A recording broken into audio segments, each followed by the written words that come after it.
Welcome to Dent Style News. This week, we've got a retcon of Best Buy, a wig, low-performing Premiere stream, and a whole lot of salt. So, please join me as we discover what the guy has been up to. Let's start with Monday. The week started off pretty weak, a low-tip stream that only resulted in a few bags, but a lot of tech and salt. So with the help of a Snort Brunel video, I decided to throw together a little comp just to show off what that was like so we can get into the meatier material. And just keep pressing buttons.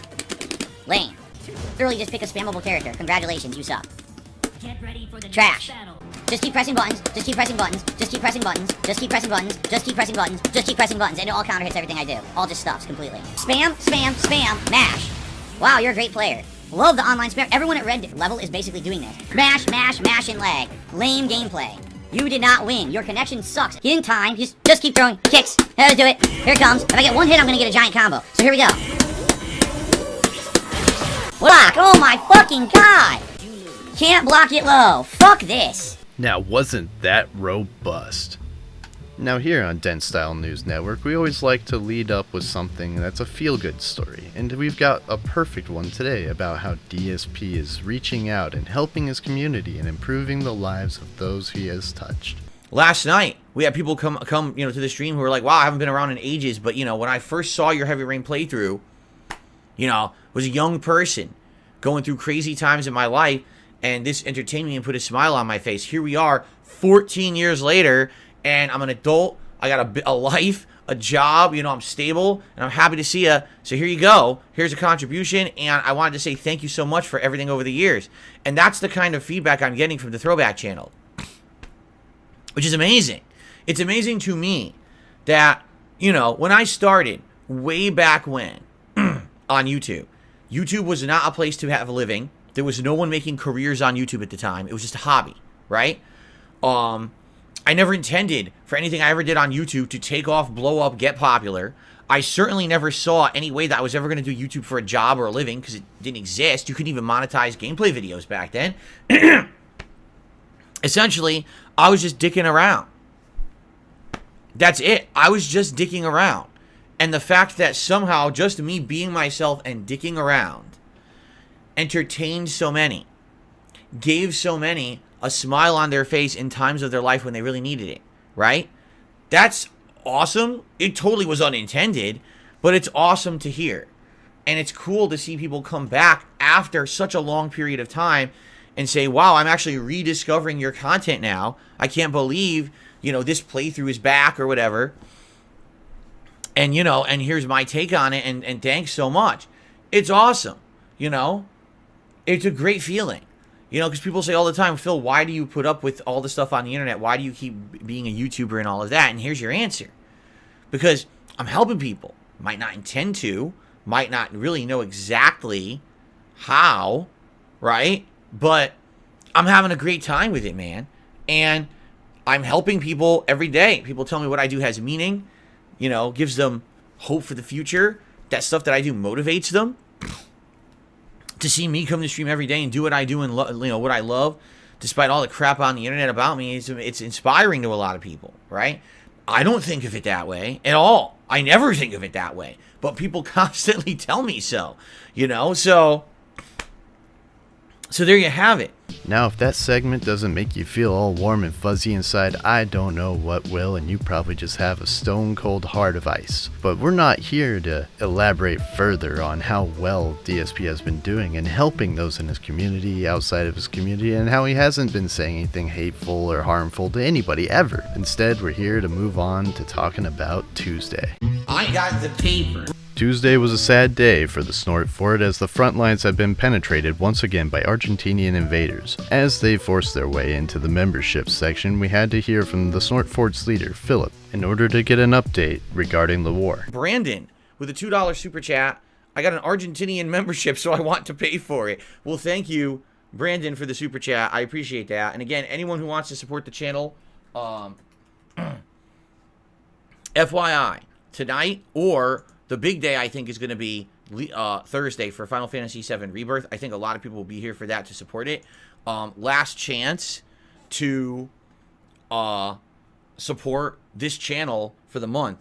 Sadly, this month is the slowest month I've had in ages, and it's not anyone's fault. It's because, number one, fake memberships really hurt the channel very badly over February. Like, almost no one legitimately became a member. It's almost all fake memberships. Here we have it, ladies and gentlemen. The Argentinian invaders have really put our boy out. He doesn't have many brothers in arms to stand with him, so we gotta be ready.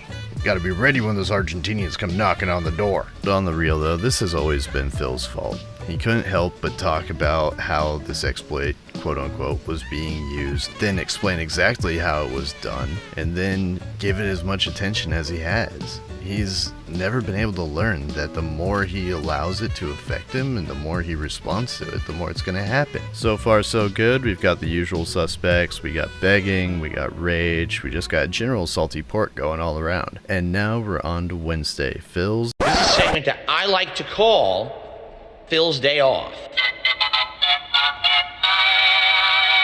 100% true. My one day off a week that I get to spend with my wife is literally 60-70% fucking work related. That's right. Unfortunately, on Wednesday, there was no guy to mock and laugh at and make fun of for having gout. Instead, we got a whole lot of nothing, just waiting on bated breath to see what the rest of the week would bring. And boy, it really didn't disappoint. How about we start at the beginning, meaning going back to Wednesday, because I want to address something that apparently happened on my day off that I wasn't aware of, but happens all the time. As you know, there's a ton of people on the internet who just basically are out to always make me look bad no matter what it is I say and do. Phil, I take offense to that. I'm a news show. I'm relatively unbiased, so, you know, I'm not going to take this slanderous accusation just off the chin. You can get fucked and eat the shit out of my ass. I will send you a spoon. I'm constantly misrepresented, I'm constantly misreferenced, and I'm constantly held in a negative light, even though there's really no valid reason for it. Now, if there's a valid reason for it, that's one thing. But we've got a case here where literally, apparently, there's a group of people who are really angry with me, and I don't know why, because literally what they're angry at me for didn't happen, okay? Let's recap and go back to Wednesday's show, all right? On this very show, the Level 1 podcast, back on Wednesday, I had a big segment about Elden Ring's DLC, The Shadow of the Erd Tree. At that moment when I record the podcast, which starts around 11 a.m., okay, 11 a.m. Pacific time, all right, I talked about everything that was known at the time about this DLC. The price, the features, because we had seen some of those features shown in the release trailer, and speculation. At that point, 11 a.m. Pacific time, the trailer for this DLC had only been present on the internet for 4 hours. It had released around 7 a.m. There was no other information. Everything was speculation.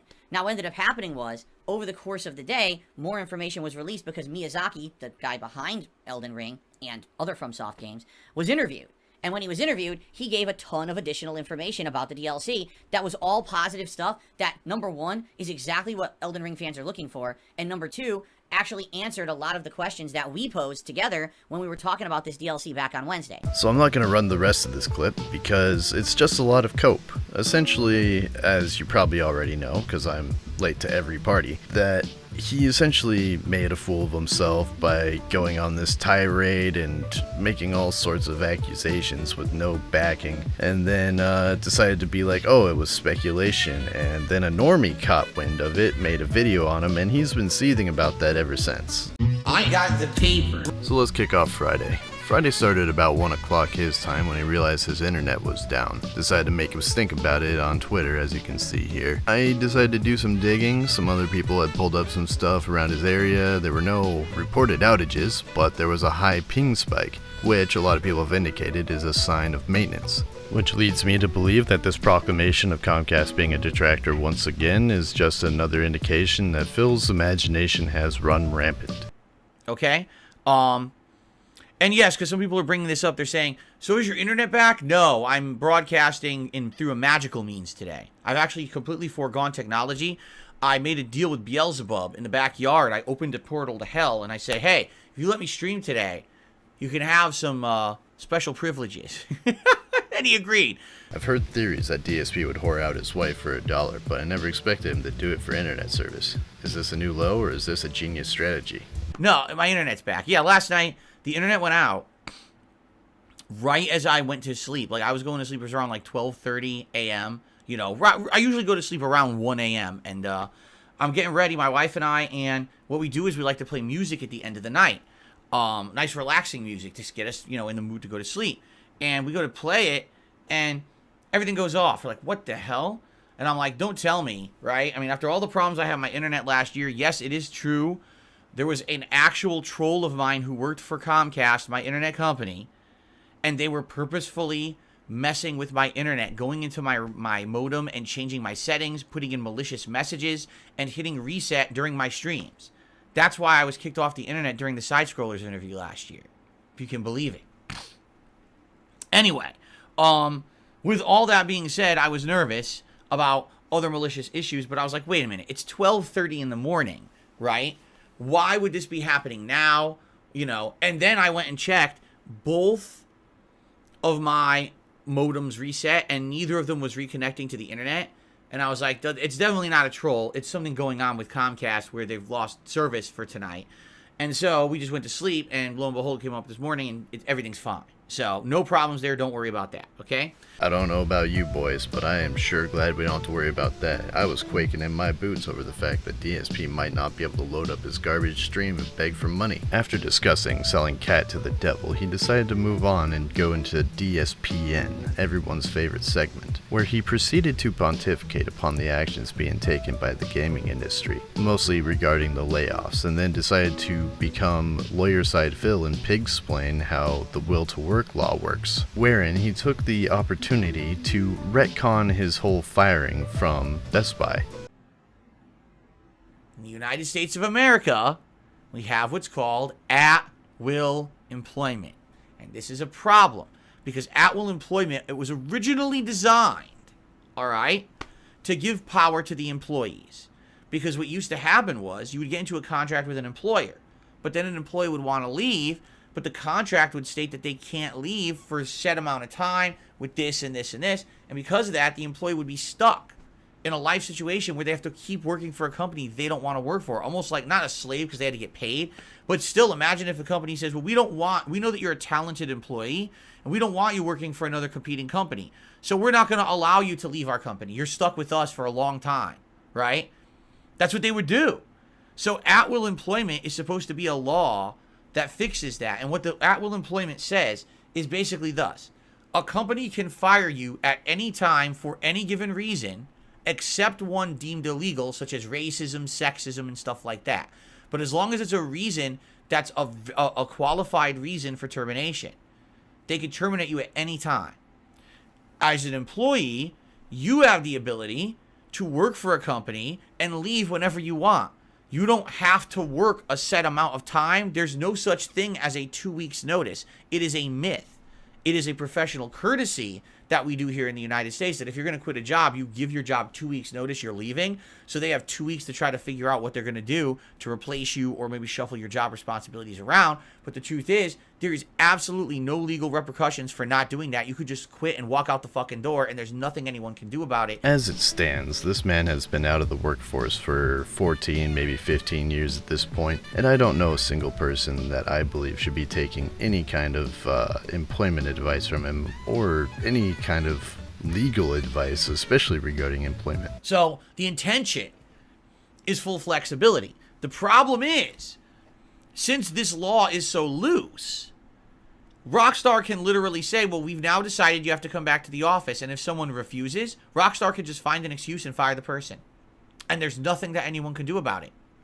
Now, of course, that person can sue Rockstar, but they'd have to prove in a court of law that Rockstar somehow violated some kind of a law or agreement or something like that. I'll give you an example. Oh, here we go. You can always tell when he's leading up to a retcon. It's an example from his life, and he's going to reach back for a story that's so outdated it's hard to disprove. Unless you're a hardcore detractor that follows all the court documents and crap, which there are very few of, but they do exist, and I have some here with me to disprove this exact point. I want you to take notice exactly of how the judge reacts in the way he tells this story.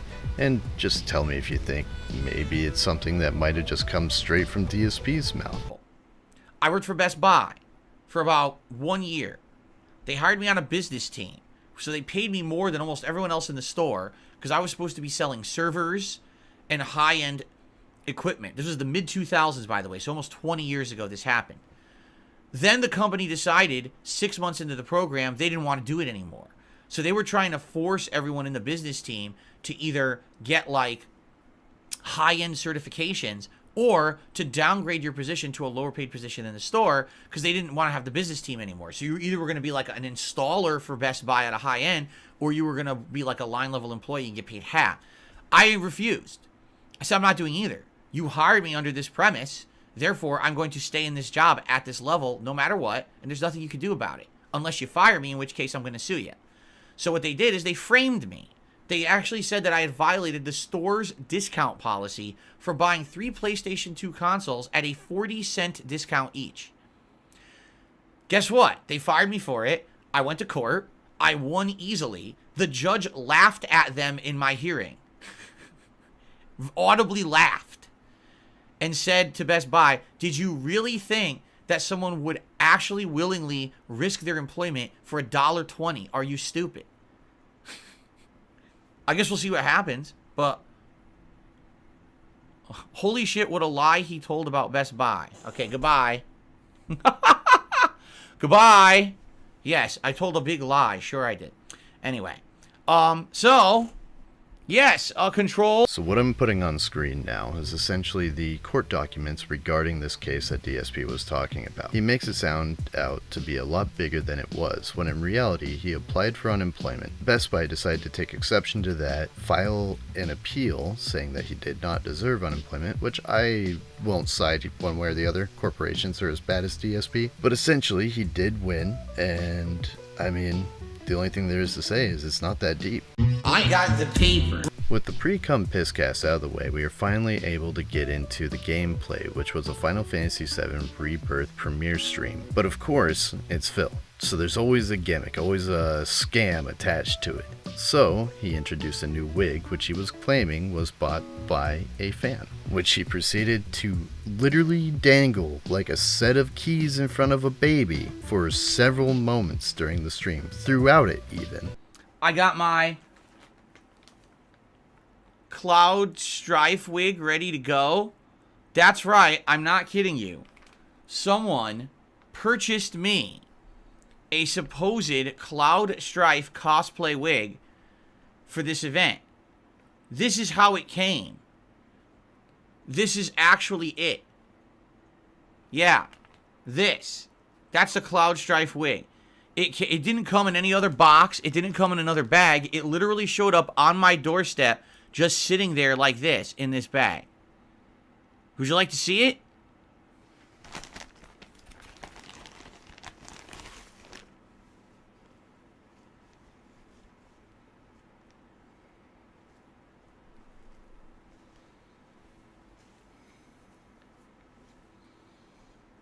Wow, it looks just like him. I mean, I don't think you could be any closer to the real Cloud Strife.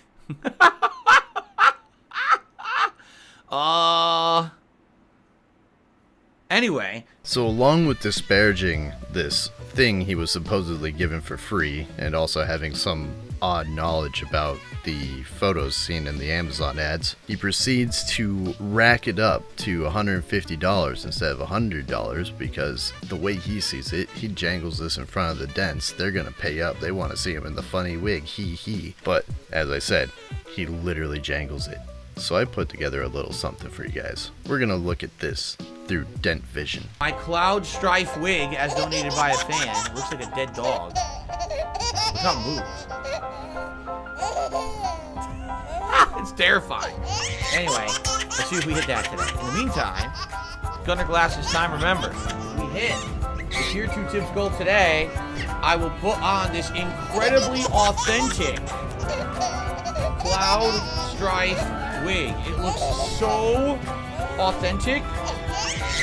I don't think I've ever seen another authentic hairdo just like this one. There you go. But we have to hit the tips goal. Let's see what happens. Remember, if you support the stream, I'm going to put this on for the last hour, but I don't know. We're only at $55 in tips. You know the hat goal is 100. So if we hit $100, I'll put on my Cloud Strife wig as donated by a fan and see how it looks. Doesn't really look like Cloud Strife in my opinion, I'm just saying, but that's what it's supposed to be. I already told you that, this wig, the Cloud wig is the hat goal. So if we hit the tier 2 tips goal today, I'll put on that for the rest of the stream. I make no apologies for what I just made you endure. But just know, I could have made it a lot worse because he continued to do this almost through the entire stream. Just his subtle way of begging for someone to tip him so he could put that stupid wig on. Aside from these moments, you could just see him get progressively angrier and angrier as the stream went on. He even took 45 minutes to an hour to play a card game within Final Fantasy, much to the dismay of the Dents, which caused some combat within the chat versus DSP. He still decided to go against what his audience wanted, of course, because it's DSP, and I believe it was out of spite, then only to gift his chat 10 memberships in order to appease them. He had also previously put BG3 on ice and then took it off ice when this premiere stream underperformed. There's little specks of silver dust in there, nothing really huge. It's been a fairly uneventful week, all things considered. But this is me signing off for the night. I want to say thank you to everyone who made it this far. I want to say thank you to all the detractors out there whose content I have appropriated for my use. Big ups to you guys. You guys do great work. And let me know what you guys think about this format. Something I'm leaning into. I've got some projects coming out. I'll be trying to get a video out every week, so please subscribe if you feel like it. I'm gonna try and keep upgrading these. I'm thinking the weekly news thing might be a staple, so I'm gonna lean into that. Hopefully I'll get better notes next time. Thanks again.